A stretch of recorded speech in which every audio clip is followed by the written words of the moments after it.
শরীফ ভাই, আপনিও মনে করেন কিনা যে শাসনতন্ত্রটাই মূল সমস্যা আমাদের? না, এখানে শরীফের ব্যাপারে আমার একটা জিনিস বলতে ভুলে গেছিলাম, কিন্তু দেখেন আমাদের এই বামপন্থী বন্ধুরা ঐক্যমত কমিশনে সরাসরি এই মজিবুদ্দি সংবিধানের পক্ষ নিয়েছেন। কেন পক্ষ নিয়েছেন আমরা তো এটা সেটাই শুনি একটু। এটা কি এরকম যে 1974 সালে ওনারা বাকশাল, শেখ মুজিবের সাথে বাকশালকে সমর্থন দিয়েছেন ওই সংবিধানের আলোকে, ওই সংবিধানের জন্য ওনাদের এখন পর্যন্ত ওই প্রীতিটা বা প্রিয়তাটা রয়ে গিয়েছে? এগুলো হচ্ছে এক ধরনের চুলকানি।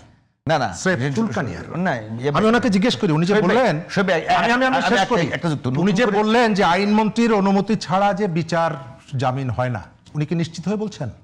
এগুলো কিভাবে হয়? উনি কনফার্ম কিভাবে হয়? আপনি 17 বছর কনফার্ম করে বলুন। না না, 17 বছর যে কনফার্ম করে বলুক এখন। আপনি কনফার্ম না এখন এখন কেন বলতেছেন? এখন আপনি বললেন যে আইনমন্ত্রী ছাড়া, আইনমন্ত্রী আচ্ছা, আমার আপনি বলেন নিশ্চিত।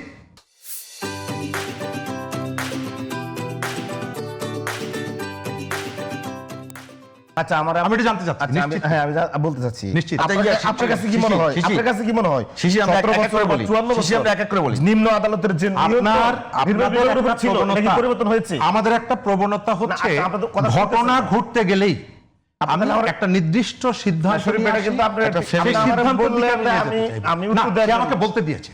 সে আমাকে না, বলতে আপনি- দিয়েছে। এই এই এক এক করে। টাইমটা- আপনি তো আমার বলতে এই টাইম দিয়েছিলেন। না না না, সে আমাকে বলতে দিয়েছে। শিশির এক এক করে। আমাদের এখানে 12ই ফেব্রুয়ারি দুটো ঘটনা হয়েছে। একটা জাতীয় নির্বাচন হয়েছে প্রতীকে, এবং সেখানে সবাই বলেছে, বিএনপি বলেছে সে কি কি করতে চায়, এনসিপি বলেছে সে কি কি করতে চায় রাষ্ট্র পরিচালনায়।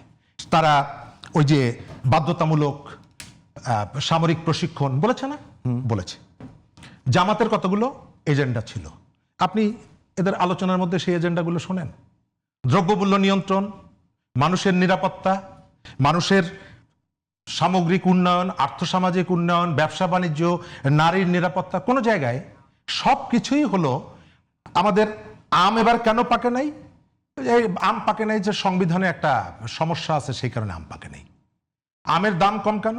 এই কারণে। বাজারে 100 টাকার নিচে কোনো সবজি নাই। আপনি চলেন তো বাজারে, ওই ক্রেতার কাছে আমরা জিজ্ঞেস করি যে ভাই এইটার জন্য আপনি কি মনে করেন, যে সংবিধান সংশোধন অথবা জুলাই ডিক্লারেশনের সাথে যুক্ত, নাকি সরকারের বাজার ব্যবস্থাপনায় ত্রুটির কারণে এটি যুক্ত? মানুষ কি বলে, চলেন শুনি। এই যে শিশির বললেন যে আমরা কেন তাদের সঙ্গে, আরে ভাই আপনারা তো পার্লামেন্টে ভোট দিলেন যে পাকিস্তানি বাহিনীর দোসর ছিল জামাত ইসলাম, ছিল না? তো আপনি তো তার সাথে আছেন কেন এখন? আপনি তখন তার সাথে আছেন কেন? আপনি এই জায়গাটা, আপনার অবস্থানটা কি? এখন বামপন্থীদের পলিটিক্সটা ওনরা ঠিক করে দেবে, বিএনপির পলিটিক্সটা ওনরা ঠিক করে দিবে, আর ওনরা এবং জামাত ইসলাম মিলেমিশে রাজনীতি করবে। ওনরা বক্তব্য ঠিক করবে এবং সেটা মেনে আপনাকে রাজনীতি করতে হবে। আর বাইরে এসে বলবে আওয়ামী লীগ ফ্যাসিস্ট, জাতীয় পার্টি ফ্যাসিস্ট, বিএনপি ফ্যাসিস্ট, সবাই ফ্যাসিস্ট। আর উনি ঠিক করে দিবে যে আরে ভাই আমরা তো মুক্তিযুদ্ধে অংশগ্রহণ করছি, আমাদের কর্মীরা মুক্তিযুদ্ধে জীবন দিছে, সেই কারণে মুক্তিযুদ্ধ সম্পর্কে আমাদের আবেগ, আমাদের ইমোশন সব থেকে বেশি। এই কারণে জামাতকে আমরা স্বাধীনতা বিরোধী মনে করি, রাস্তায় মনে করি, পার্লামেন্টে মনে করি।